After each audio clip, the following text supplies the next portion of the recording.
বানিয়ে নিলাম চিকেন বিরিয়ানি। নমস্কার, আজ বানিয়ে নিলাম চিকেন বিরিয়ানি। তো বিরিয়ানি রেডি করে নিয়েছি আমি, সাথে দিয়েছি ডিম আর আলু। তো চিকেনটাকে প্রথমে ম্যারিনেট করব। ম্যারিনেট করার জন্য দিলাম 1 চামচ হলুদ গুঁড়ো আর নুন, দিলাম আদা রসুন পেঁয়াজের একটা পেস্ট, কাঁচা লঙ্কার, আর দিলাম বেরেস্তা, দিলাম 1 চামচ লঙ্কার গুঁড়ো, 1 চামচ জিরের গুঁড়ো আর 1 চামচ ধনের গুঁড়ো, আর দেবো 1 চামচ মতো ঘি, আর দেবো 1 চামচ বিরিয়ানি মশলা, আর দেবো 1 টেবিল চামচ মতো টক দই। এগুলো দিয়ে ভালো করে ম্যারিনেট করে নেব। ম্যারিনেট করার পর এটাকে 3 থেকে 4 ঘন্টা মতো ফ্রিজে রেখে দেবো। এরপর 500 গ্রাম চিকেনে আমি 300 গ্রাম চাল নিয়েছি, চালটাকে ভিজিয়ে রাখলাম। এরপর কড়াইয়ে তেল দিয়ে তার মধ্যে দিলাম 1 চামচ ঘি আর তেজপাতা আর গোটা গরম মশলা, আর ম্যারিনেট করে রাখা চিকেনটা দিয়ে দিলাম। এটা হাই ফ্লেমে আমি 5 মিনিট কষিয়ে নেব।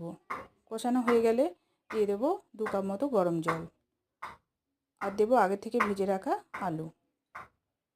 এটা কম আঁচে ভালো করে সেদ্ধ করে নেব। ভাতটা রেডি করব। দেব জলের মধ্যে দিয়েছি তেজপাতা, গোটা গরম মশলা, আর দিলাম ভেজানো চাল, আর দিলাম 1 চামচ মতো তেল। এরপর চিকেনটা দেব। আমি চিকেনটা দিয়ে 2টো লেয়ার তৈরি করব। প্রথমে চিকেনটা দিলাম, এরপর অর্ধেকটা ভাত এখন দেবো, দিয়ে একটা লেয়ার তৈরি করব। অর্ধেকটা ভাত দিয়ে দিলাম। এরপর যে বাকি চিকেনটা থাকবে সেটা দিয়ে দিলাম। এরপরে দিয়ে দিলাম 4টে সেদ্ধ করা ডিম।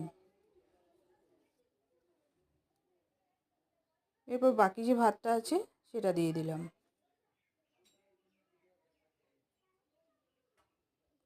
এরপর দিলাম 1 চামচ বিরিয়ানি মশলা, আর বাকি যে ভাতটা আছে আরও সেটুকু দিয়ে দিলাম।